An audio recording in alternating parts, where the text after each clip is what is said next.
Hey nerds, today on My Nerd Life we're going to talk about Legolas's bow, and specifically what type of bow was Legolas using, and based on the type of bow, what are the properties and advantages and disadvantages associated with that bow.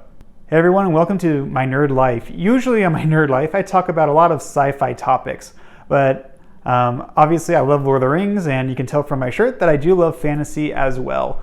So I'm actually including this under my movies and math series. This is a series where I talk about heavily mathematical topics, but that are related to movies. I guess I wouldn't be opposed to video games either, and just other elements of pop culture. So if that's something that interests you, go ahead and consider subscribing. If you're here for my Bionicle, Star Wars, or Gundam content, don't worry, that's still stuff I'm posting about. So if you're interested, stick around. If not, no worries, mate. All right, so what types of bows are there? So usually in modern archery, when we talk about it, there are two types of bows, and those are recurve, which is basically any bow that isn't a compound bow, and a compound bow are those types of bows that have all the pulleys, and it makes it really easy to hold the bow when you've drawn it to your full length. And I'm sure I have a picture by now up on the screen as well. So those are the two modern classifications that we use a lot. But there is actually, under the traditional recurve, there is actually a whole lot of other bows. And so the first one we're going to talk about is a simple bow. So what is a simple bow? A simple bow is a single piece of wood.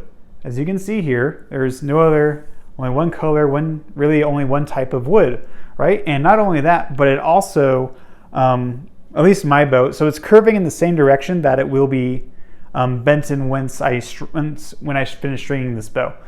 I believe there's another category of which is self bow, I think is another term for bows that fall into this category. They're a single piece of wood, and they, I think some of them are straight as well, but the important thing is they're not curved against the direction that you're going to string them in.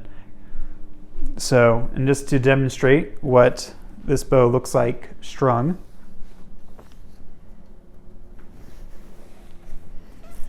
So there you go. You can see my bow is now strung, and it's got a really low brace height, but when I pull it back to my full draw, there's actually quite a bit of force behind it. I believe this wood is hickory as well.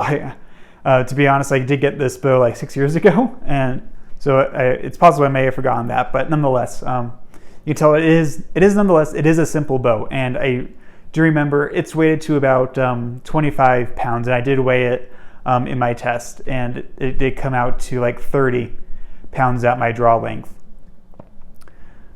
So there we go. So this is a simple bow that I just finished talking to you guys about, and I'll save more of the conversation about its properties for when we're discussing that later down the road.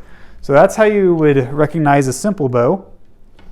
And next, we're going to talk about recurve. So the most important defining characteristic of a recurve is it bends against the direction you're going to string it in. Because re, the Latin prefix for again, and then curve. So it curves again. So my curves aren't on this bow very pronounced. So you see it's got a very shallow curve. And here it is on the other side. So there are other bows that have a much pronounced bend, and you bend to them, and when the bow is unstrung, that's how you're going to recognize it, and that's where the name comes from. And then when you string a recurve bow, what they look like. All right, there we go. All right. So when you string the bow, what it looks like is you get these pinches is what they look like on the end.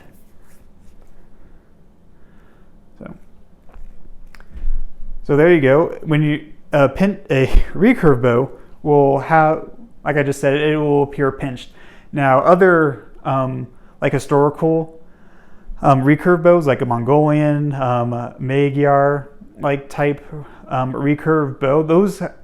Those pinches are much more pronounced, and those recurve bows are also tend to be composite, meaning they're made of multiple materials, and those materials may not even be wood.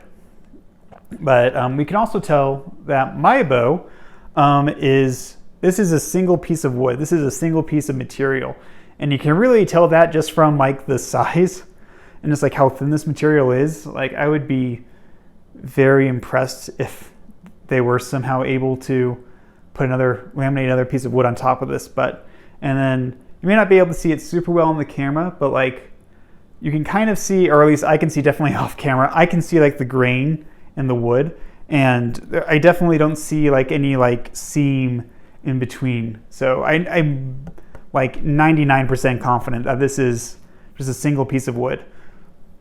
So it is simple in the sense that it's a single piece of wood, but because of how it's bent at the edges, it is also a recurve as well. So fully described, this bow is a simple recurve.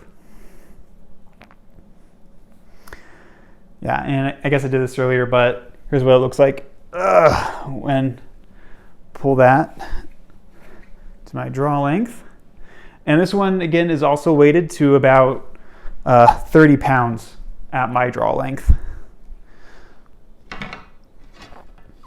All right, and finally, we get to composite bows. So my bow, sorry, I was just making sure my bow wasn't splitting. I will definitely want to oil this thing after this video. But so my longbow, so this is a longbow, you could tell because it's taller than me. It's actually 6'6", but anyway, so this is definitely a longbow. That's totally an accurate descriptor of it. But most longbows, when we talk about them, we think of the English longbow, which is made of yew. That's a single piece of wood.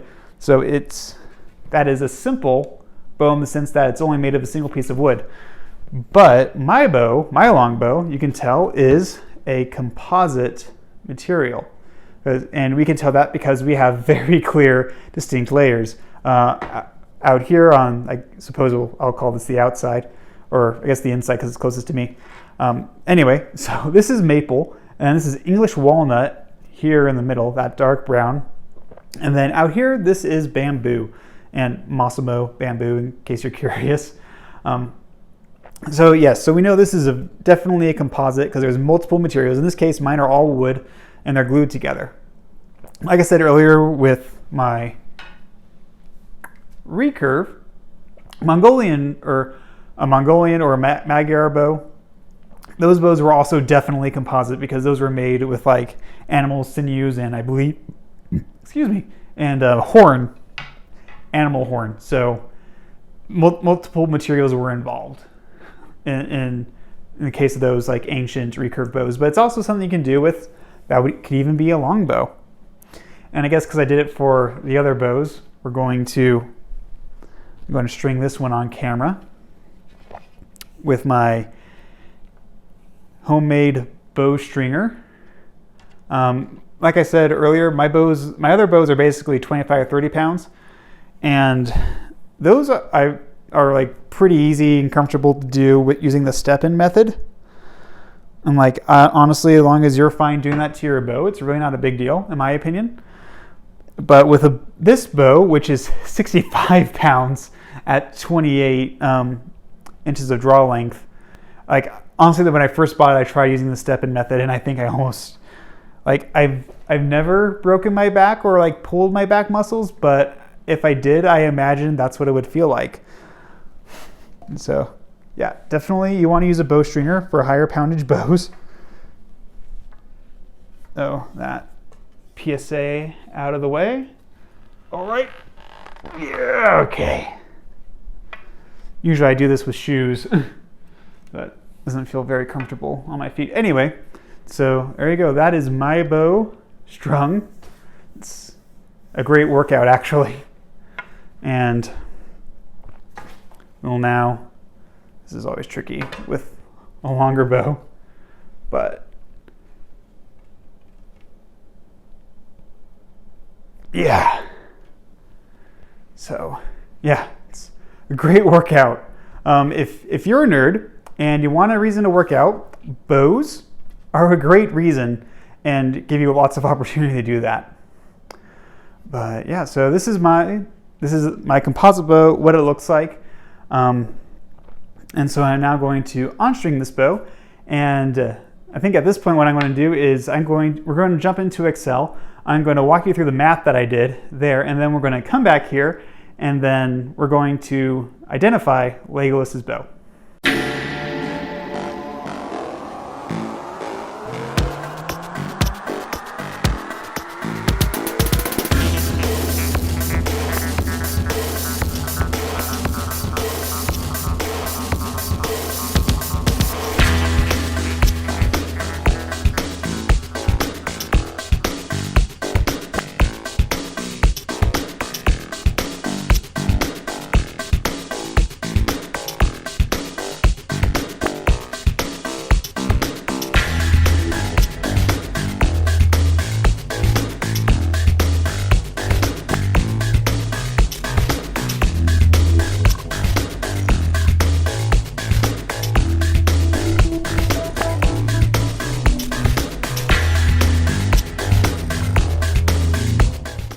All right, so back to me at the range.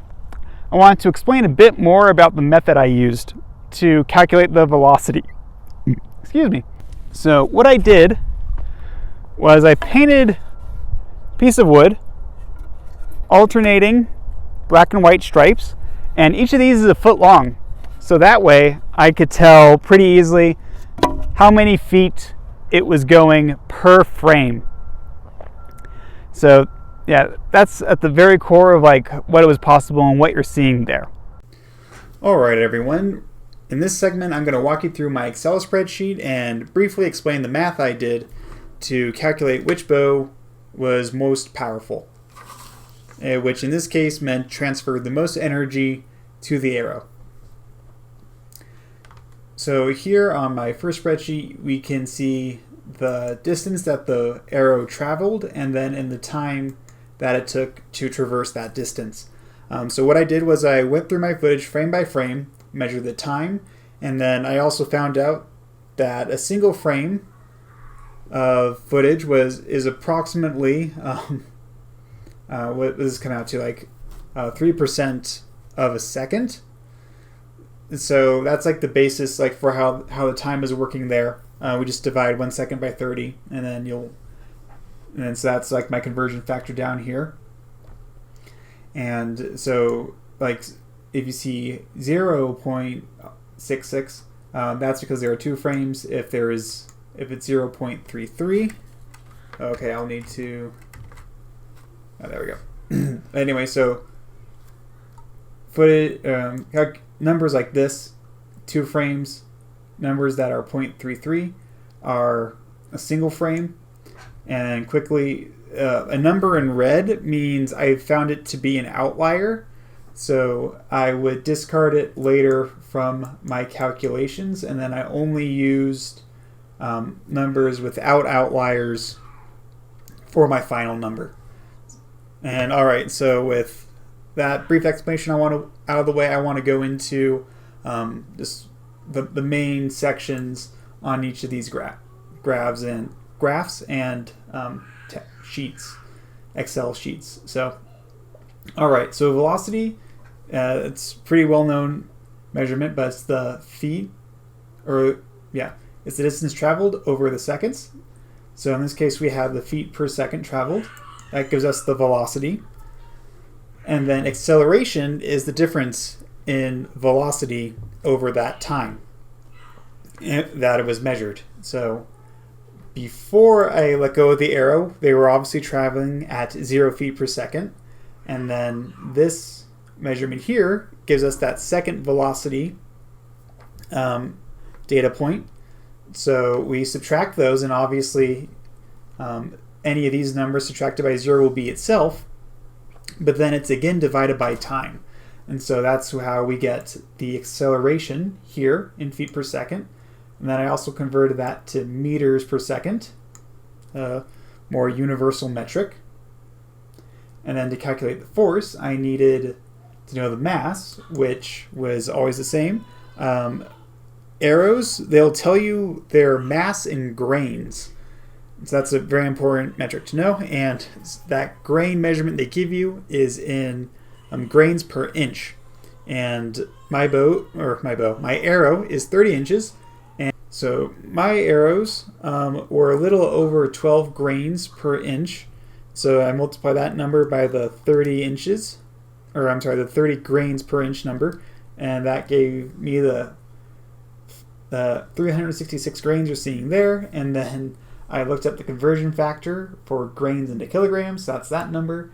And then force is mass times acceleration. So I times the acceleration in meters per second squared times kilograms. And that gives us the newtons. And then from there, I converted it into the pounds mark. So what does this mean? So my arrows, you can see they're flying on average, excluding outliers, at 1.78 pounds of force. And I was shooting like a 30-pound bow in the case of my simple wood bow. How does that work out? So the reason it works out in the end is like when that arrow is going to hit a target, it's dispersed by the power of pounds per square inch. And since an arrow tip is obviously the tip of an arrow is like we'll just guesstimate it to like a 30th of square inch, because it's so small. It would actually, an arrow with 1 pound of force behind it, but dispersing it into its arrow tip, which it, for the sake of this example, is at a 30th of a square inch, that means that arrow is going to feel as if it has 30 pounds of force going into that moment in the pressure of it. So that's why, in the end, the final result from an arrowhead is still super powerful, just because arrow tips are so fine and it's dispersed over so little of an area. So that's what I think is going on there with the pounds and why it still works out. And most importantly, the reason why I still feel confident is I know that my velocities, like I 100% believe these numbers, and I know if these numbers are right, then what follows after them can be right too. Here is the simple recurve wood bow. And then finally, here is the long bow. And so again, the red means I felt like there was a lot of outliers. It's because we can see like the velocities were all over the place, so there were a lot of instances I had to remove. So in the case of my composite wood longbow, I think there's still room for another test, which honestly, I'm okay with that. That just means another opportunity to take out my bow and shoot it and film it. So still think it's awesome. But here's what you came for. Here's the final result. The bow that transferred energy the best is my simple recurve wood bow. And I actually go further into that in the next segment of this video. All right, so now that I've talked about all these different bows, let's talk about Legolas's bow. So Legolas actually has two bows. So at the start of the movie, so when the Fellowship is first formed, he does have a bow, and he uses that bow in Moria, and that bow is called the Bow of Mirkwood. And that bow, I'll throw a picture up on screen so we can talk about this at the same time, but it is made of a single piece of wood. And because we can tell, it definitely does not have like the variation in color that we see on my bow, this composite longbow. So it's totally simple, and I believe we could call it a longbow just from like those distant shots we get of it. It's definitely pretty tall, substantially tall. So I would call it a simple longbow because it's really long and it's a single piece of wood, so I would call it like a simple bow. So that's the first bow, and then the second bow that Legolas uses. So we know when Legolas visits the Galadrihm, that she gives him the gift of the Bow of the Galadrihm. And you see that especially called out in the, special editions? There you go. Special edition versions of the Lord of the Rings trilogy. So that bow, it's very silver, and there's very few like good shots of it, like for this purpose of like trying to identify like how it's made, and especially like how the tips of that bow work. That's like the hardest part, honestly. Like when I was trying to do this part and identify it, was finding a good shot where they're focusing on the tips, because usually like they're focused all like on Legolas's face, and to do that you need to be the center of the bow. So this was the only good picture I could find, and so we can tell that the edges of it were pinched. So unlike this bow, which it bends in the same direction as my simple bow, so the Bow of the Galadrihm was pinched. So it's definitely a recurve, but we can also tell that it's got multiple layers of wood or some material. Who knows, elves could somehow fuse metal for all we know, or some special metal like to their wood. Like that would, it was magic in Tolkien's universe, so wouldn't surprise me. But anyway, we can tell that second bow Legolas uses, it has multiple layers, and it has two, unlike the three you're seeing here. So there's like a darker silver, like at the outer side of it, and then there's on the inner side there is a lighter silver. So we know we have two distinct layers. So based off of the multiple materials and the pinched edges of it, that Legolas's bow, that the Bow of the Galadrihm, which Legolas uses for most of the trilogy, is indeed a composite recurve type bow. So now that we've done all that, what does that mean, or what are the properties of Legolas's bows? And for this discussion, I'm going to focus mainly on the Bow of the Galadrihm, because we don't see the Legolas use his original bow, the Bow of Mirkwood, any other time really in the movies. He sticks with that bow. So the Bow of the Galadrihm, based off of my findings, so it's composite. And so what does that mean for Legolas's bows? Well, first off, composite bows do not do well in the rain. Well, so that's interesting to considering, like Helm's Deep, and at least how they show it with all that rain. So it is bow, historically, like a Mongolian or Magyar bow, what would happen is a bow like that would fall apart, because like these bows, like they basically use glue to fuse all the materials together, and in rain it can fall apart. And like the bowyer, the guy who made my bow, specifically for mine, he has in his instructions, he mentions do not shoot this bow in the rain. So yeah, so rain normally would not be good for a composite bow. However, obviously it's a fantasy universe, and they're elves nonetheless. They're magical. So it's possible it's totally within the realm of possibility that weather didn't affect the bow, but that would be one characteristic to keep in mind. And so based on my research, we as far as like physical power, the composite bow does not transfer energy as well as a bow made of a single piece of wood. And so now with that, I do want to give a caveat in case I didn't mention that already. So my composite bow, right, is my long bow, and 65 pounds. My other ones are all about the same range, 25 to 30, and I did weigh them beforehand, and they are truly around that weight. And so what I did for my composite bow is I didn't draw it as far to attempt to account for that. However, obviously I'm a human. I can't perfectly draw to about my elbow every time. And even then, I'm sure you may have noticed in my footage, but I actually would try, because I was trying to compensate for this, excuse me, I would let my hand go a little bit further and then release. So it was totally inconsistent. So honestly, the jury is still out on composite material, on a composite bow, and how it transfers energy. But nonetheless, just for the sake of discussion, I'm going to stick with that, with my findings. And honestly, if it means I get to shoot my bows again, I mean, that's awesome. I love it.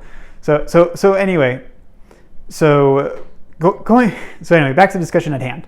So the bow, it's not a composite bow. I think it partially struggles because it's all the different materials it's transferring energy from.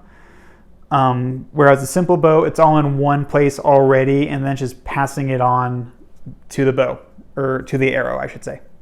So that's another thing why at least that makes sense in my head. I mean, maybe it's possible I'm just connecting the dots there, but there you go. Composite, the benefit of composite is because you have different materials and different strengths of material, it's easier to get, to fuse in a material that resists it a lot more, and in a lot less space get the same resistance you could get from an English longbow.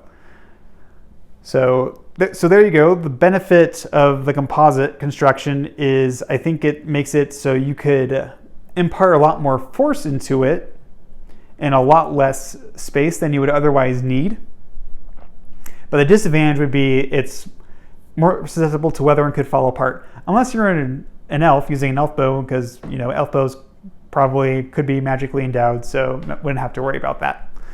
So that's the properties of the composite part. But then what about the recurve part? And we know it's recurve because it's tapered at the edges. So recurve, based on my findings, recurve based on the comparison of a simple recurve and just a simple bow, a simple bow that's not recurved at all, recurve tends, according to my findings, impart energy better. And why does it do that? I think it's because with these curved edges at the end, the bow is resisting more when you're pulling it back. And when it's coming to rest, it's still resisting that much more the force. So I think because it's recurved, there's extra force in just how it's placing tension on the string. The string is in more tension, so more energy and power that can be put into that arrow when it's loosed. And so what does that mean for Legolas's bow? It's really geared towards power. So you have those composite materials, some bending easier, some resisting better, thus making it, and by resisting better, I mean it's really resisting, it's hard to pull back. Because of that resistance, it's easier to get more power. And then because of that recurve, I think it keeps the tension better, which again just helps with that transfer of energy and makes the bow resist your pull more, so you can put even more energy to it. So there you go. Based on my findings, part of the reason why Legolas is so deadly is just because his bow requires so much power to put into it. But I guess elven physiology they're superhuman strength, which I can live with that. Elves are supposed to be a race of perfect individuals, right? So there you go. And so elven bows require a ton of power to be put into them. And then we also know elves have really good eyesight. So that combination of immense power from the bow that they're drawing and then their really good eyesight, they're basically snipers in mass. That's actually really intimidating to think about. But yeah, so Legolas's bow, I believe it's a composite recurve based on the distinct layers that we could see in it, and it's definitely a recurve because it's pinched at the edges, which in combination with, I don't think it's unreasonable to believe that elves have well above the average human's strength, borderline superhuman. So that just makes Legolas all the more deadly archer. So thank you guys so much for watching. And if you're considering subscribing, before you hit the bell, I just want you, remember I did mention I do have a lot of generally, most of the time, I like to post about sci-fi things, even though I do love fantasy. And so just keep that in mind. If you want to see more movies and math content, definitely like this video, subscribe, and leave me a comment below letting me know you like it, because that's honestly like how I know, and one of the things that helped me gauge what content I want to make. So obviously this channel is my nerd life, so I'll always be posting what is meaningful to me and what's basically bringing me my nerdy joys. But you know, I do love this stuff, and I love doing the math for it too. So if I know there's an audience for it, like as often as I think of it and I think I can make good content, I'll make it and I'll share it with you guys. So if that's you and you're just here for the movies and math content, hit subscribe. Don't worry about hitting the bell. I've never hit the bell for anyone I subscribe to. So no worries there. And then if you do love the sci-fi, I mean, all that other stuff I mentioned, that content comes out more regularly. So that would, if you like Bionicle, Star Wars, or Gundam, I think that's definitely for you. So consider hitting the bell if that's your thing. But anyway, if that's you, well, I hope to see you in the next one. And thanks again, guys, so much for watching, and stay nerdy, my friends.